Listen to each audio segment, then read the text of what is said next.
So just in terms of concepts, let me take you into this via Lewe, because Lewe is my reference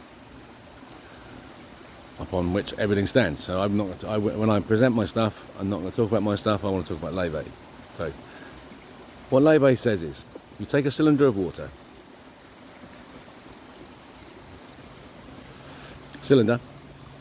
and you analyse the load in the wall.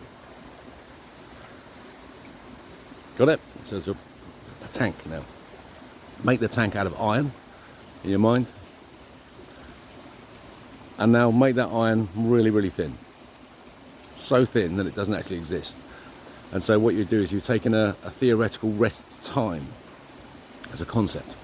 What you're imagining is that the water is going to stand as a tank of water when there's no tank there at all. What's the motion of collapse? So it's the strength of the water. If you think about this, it's true. If you could remove the tank fast enough, there would be a moment where the water would just be standing there. And so this is what Victor does, using shear force flow. So you're just taking laminar layers. You're imagining the boundary between laminar and critical flow, but that the flow vanishes. So you get it? So that the critical flow is the surface. And then you can see the boundary between turbulent and laminar flow in motion of fluid, because you're at the surface, taking one side of it away. By so doing, you see that there's the strength of the water can be analysed. So shear force flow split into 6 layers using the techniques, the Winkler's numbers that Lewe does.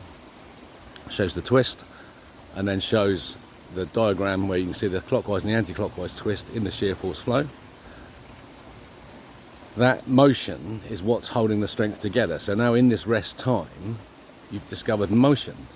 There's further motion beyond rest time. And so this is where you're into the meter second. It's a product of space and time. And that's the units of Planck's constant, the meter second.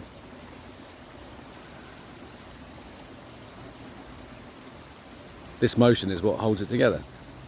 If you look at AB5, you're seeing the side of a rotating yin-yang in one phase, and I've shown that in the 6 diagrams that I did when I split it out into 6. So that yin-yang force shape is what are now the force that holds it together. Lewe has shown us it in the surface.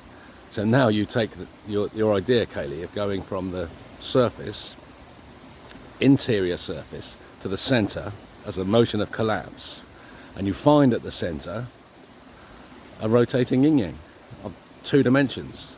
That's where time is. That's where the time is created, because it's the duration of the collapse of the external surface, the EI, when it's transferred from that yin-yang force, which was in the windows, of round windows, collapse to hexagonal frame. And it's an oil and water. It's a film, fabric. It's literally the fabric of space and time that we've discovered.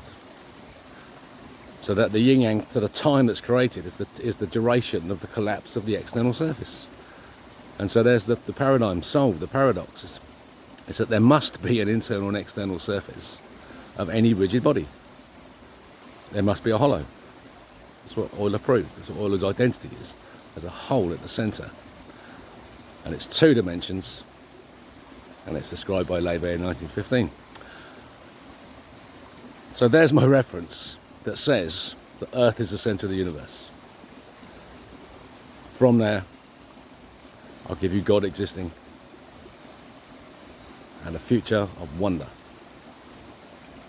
From that moment, you ready? Ready. So that's Bernhard Wilhelm Victor Lewe, 1906. Vis viva. Long live the living force. Follow the rebel king.